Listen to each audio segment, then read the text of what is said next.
Welcome back to our channel study pad. আজ আমরা আলোচনা করব মাধ্যমিক 2024-এর যে গণিত বিষয় আছে সেই গণিত বিষয়ের কিছু গুরুত্বপূর্ণ বিষয় নিয়ে। এর পূর্বে আমরা মাধ্যমিক নিয়ে বিভিন্ন রকমের আলোচনা করেছি, এছাড়াও গণিত বিষয়ের বিস্তারিত আলোচনা করেছি, নাম্বার বিভাজন ও অন্যান্য বিষয়গুলি নিয়েও আলোচনা করেছি। এছাড়া গণিত বিষয়ের যে কোষাধিক অধ্যায়গুলি আছে সেগুলির বিস্তারিত আলোচনা করা হয়েছে।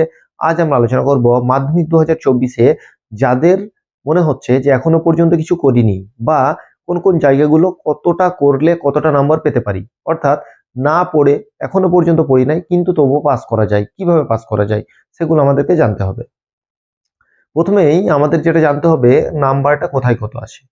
আমরা জানি যে এমসিকিউ সেখানে আছে 6 নম্বর, তারপর আছে সত্য মিথ্যা এবং শূন্যস্থান পড়ে এখানে 5 অর্থাৎ এখানে 16 নম্বর। এই যে 16 নম্বর আছে, এই 16 নম্বর হচ্ছে শর্ট কোশ্চেন, অর্থাৎ এগুলো 1 নম্বর করে। এরপরে 10টা আছে 2 নম্বরে, অর্থাৎ সেখানে থাকে 20 নম্বর। এখানে থাকে 36 নম্বর। বিশেষ করে এই 36 নাম্বার কিভাবে করলে আমরা কত নাম্বার পেতে পারি। ধরে নাও কিছু পড়িনি, যেখানে কিছু পড়িনি সেখানে কোনো প্রশ্নের উত্তর জানার কোনো সম্ভাবনাই নেই। তাহলে যদি আমরা একটা ট্রিক ইউজ করি যে আমরা কিভাবে পাস করার জন্য কিভাবে সেই কোশ্চেনের উত্তরগুলি দিতে পারি, শুধুমাত্র ক্যালকুলেশন না করে সেগুলোকে উত্তর দেওয়া যায়। যারা ভালো করে পড়াশোনা করেছো বা পড়াশোনা ভালো করেছো তারা যদি এই ক্লাসটা স্কিপ করো তাহলে খুব ভালো হয়, কারণ তাদের জন্য এই ক্লাসটি নয়। যারা পড়াশোনা করে নাই শুধুমাত্র তাদেরকে বলছি। আরো একটা বিষয় যেগুলি জানা তোমাদের প্রয়োজন আছে, কোন বিষয়ে কতটা করলে কিভাবে নাম্বার পেতে পারো, এটাও আমাদের জানতে হচ্ছে। তাহলে প্রথমেই যে শর্ট কোশ্চেন গুলো আছে অর্থাৎ 16 নম্বর, এখানে হয়তো শূন্যস্থান পূরণটা পারবো না, অর্থাৎ 5 নম্বর বাদ। এছাড়াও কি কি আছে, ট্রু ফলস আছে আর এমসিকিউ আছে। এমসিকিউ এর ABCD যে 4টে অপশন আছে, আমরা যদি উত্তর না জানি, যদি উত্তর জানতে পারি তো খুব ভালো, যদি না জানি সবগুলোকে A, সবগুলোকে B বা সবগুলোকে C, সবগুলোকে D, এভাবে যদি আমরা করি কম করে 6টার মধ্যে 2টো ঠিক হওয়ার সম্ভাবনা থাকে। ঠিক আছে, 2টো কমসে কম ঠিক হওয়ার সম্ভাবনা আছে। তাহলে 2টো যদি আমাদের ওখানে ঠিক হয় তাহলে সেখান থেকে আমরা পেতে পারি 6টার মধ্যে 2 নম্বর। ঠিক আছে, কম করে ধরলাম। এরপর যেটা আছে সত্য মিথ্যা, সবগুলোকেই সত্য কিংবা সবগুলোকেই যদি মিথ্যা করি তাহলে সেখান থেকে আমরা পেতে পারি 3 নম্বর। তাহলে সেখান থেকে আমি ধরে নিলাম 3 নম্বর। তাহলে তার থেকে বেশিও পেতে পারি কিন্তু 3 নম্বর আমি ধরলাম। তাহলে এই ক্ষেত্রে আমরা নম্বর কত পাচ্ছি, 5 নম্বর। তাহলে এই 16-র মধ্যে আমরা পেলাম 5। ঠিক আছে, এখানে আমরা ধরে নিলাম যে পেলাম 5। দেখো ক্যালকুলেশন করছি আমি, এখানে পেলাম 5। এরপর কিছু ধারণা নেই আমাদের অঙ্কে, কিভাবে আমরা সেই কোশ্চেনটার উত্তর দিতে পারি। দেখো যেগুলো আমরা জ্যামিতির পোর্শনটা অর্থাৎ উপপাদ্য বা সম্পাদ্য আছে, এই উপপাদ্য এবং সম্পাদ্যতে পার্ট নম্বর থাকে, অর্থাৎ পার্ট বেসিসে নাম্বার থাকে। যেমন সম্পাদ্য যদি আমরা বলে দিয়ে এসে ধরে নাও, এবারে যেমন মাধ্যমিকের গুরুত্বপূর্ণ বিষয় সেটা হচ্ছে পরিবৃত্ত কিংবা যে স্পর্শক আছে কিংবা √21-এর মান কিংবা √23-এর মান যেগুলো বের করা আছে, এইগুলোর ক্ষেত্রে আমরা কি করতে পারি, এগুলোর ক্ষেত্রে আমরা করতে পারি ধরে নাও পরিবৃত্ত দিয়েছে, তাহলে পরিবৃত্তর ক্ষেত্রে আমরা যদি একটা ত্রিভুজ আঁকলাম, যে ত্রিভুজটা বলেছে ত্রিভুজ আঁকলাম, একটা পরিবৃত্ত অঙ্কন করলাম, অর্থাৎ এটা কিন্তু এরকম ভাবে আমি হাতে দেখাচ্ছি, তোমরা কাঁটা কম্পাসের সাহায্যে করবে। আমরা যদি কোনো মাপ বা সঠিক করতে না পারি এভাবেও আমরা অঙ্কন করতে পারি, তাহলে এখানে আমরা 2 নম্বর পাওয়ার সম্ভাবনা থাকছে। তাহলে এখানে কত নম্বর হলো, 2 নম্বর। কোন জায়গাতে, পরিবৃত্তের ক্ষেত্রে বলছি। সম্পাদ্যের ক্ষেত্রে ওই পরিবৃত্ত মানে সম্পাদ্য হলে এবার উপপাদ্য। উপপাদ্য ধর নাও আমরা পড়িনি, উপপাদ্য দুটো এবার আসার সম্ভাবনা অনেক বেশি, 34 এবং 49 ধরে নাও পড়িনি, তাহলে সেই ক্ষেত্রে আমরা উপপাদ্যের ক্ষেত্রে যেটা দেওয়া থাকবে সেটা লিখবো, যদি চিত্রটা অঙ্কন করতে পারি যেটা দেওয়া থাকবে সেটা হচ্ছে সাধারণ সূত্র, সেইটাকে নিয়ে আমরা যেটা প্রামাণ্য বিষয় অর্থাৎ যেটা প্রমাণ করতে হবে সেই পর্যন্ত যদি আমরা লিখতে পারি সেক্ষেত্রে আমাদের 2 নম্বর পাওয়ার সম্ভাবনা থাকছে। ঠিক আছে, তাহলে জ্যামিতির পার্টটা হয়ে গেল, আমি প্রয়োগ ধরে নিলাম পারবো না। ঠিক আছে, এরপর রাশিবিজ্ঞানের দিকটাই আসি। দেখো রাশিবিজ্ঞান যে অধ্যায়টি আছে এই অধ্যায়টিতে কিন্তু অনেকটাই নাম্বার আছে। 4 নম্বরের 2টো কোশ্চেন থাকে।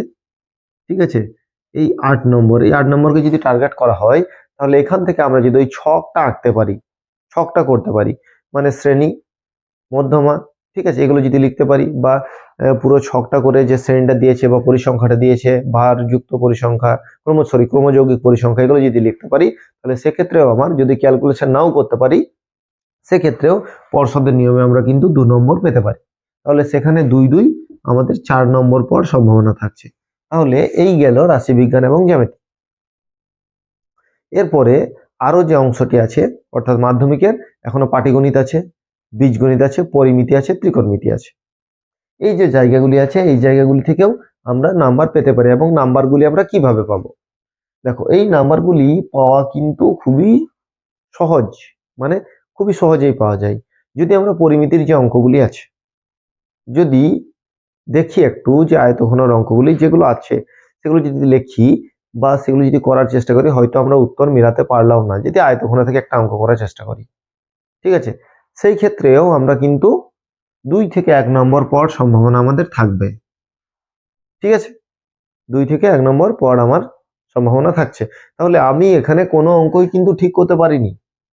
পুরোটাই পুরোটাই যেটাই দেখো লিখলাম, পুরোটাই আমার আন্দাজে হচ্ছে। এখানে কিন্তু আমি কোনো ক্যালকুলেশন কোনো সঠিক করিনি, কোনো অঙ্ক আমি করতে পারিনি।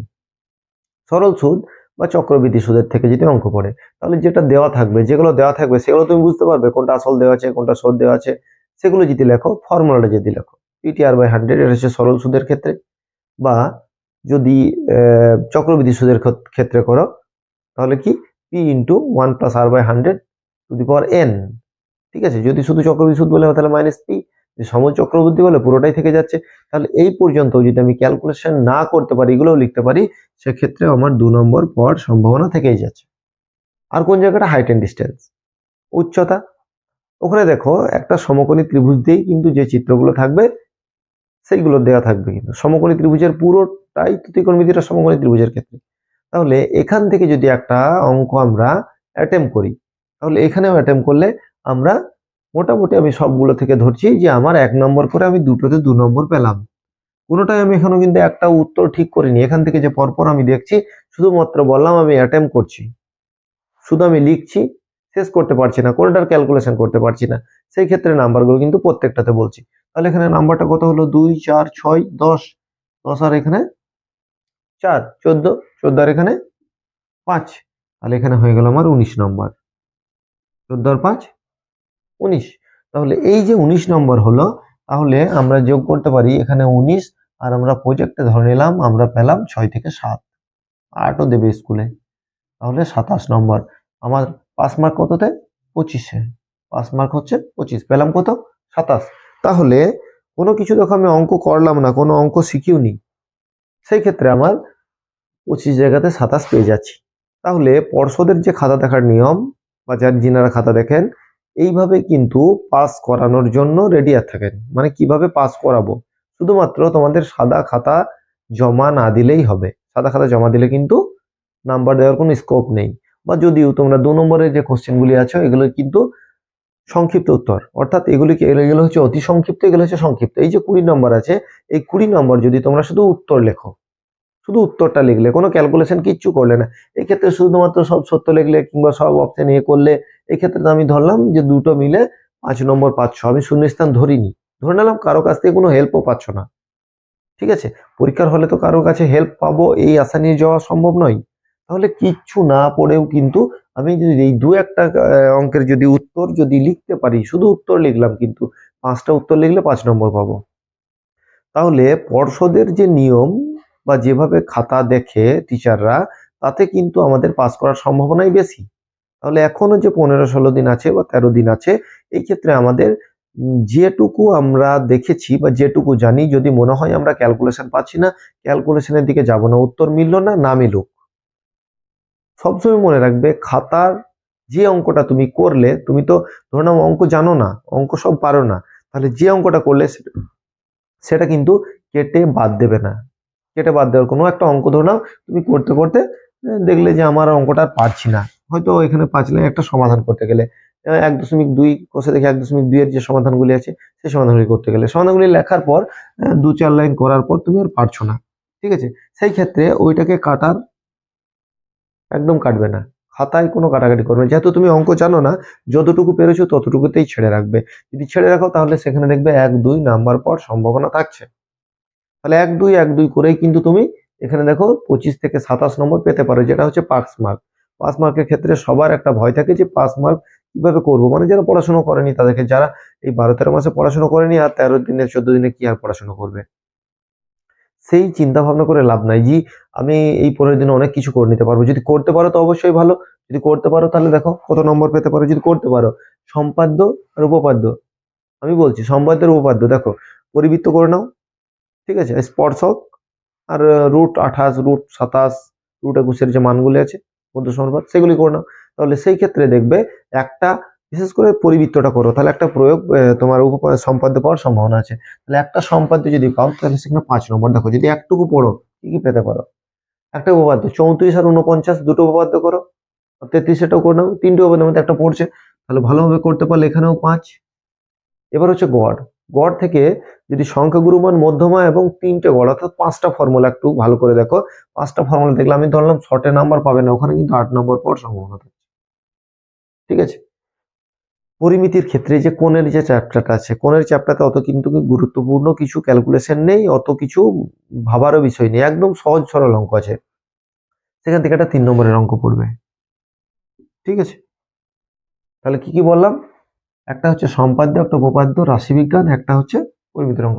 ধরে নিলাম বীজগণিত পারবে না, বীজগণিত যদি পারো ওই 6 থেকে 7টা অঙ্ক আছে, কোষে থেকে 1.2 ওই অঙ্ক কটি দেখে নাও, তাহলে সেখান থেকে 3 নম্বর পাওয়ার সম্ভাবনা থাকবে, ঠিক আছে।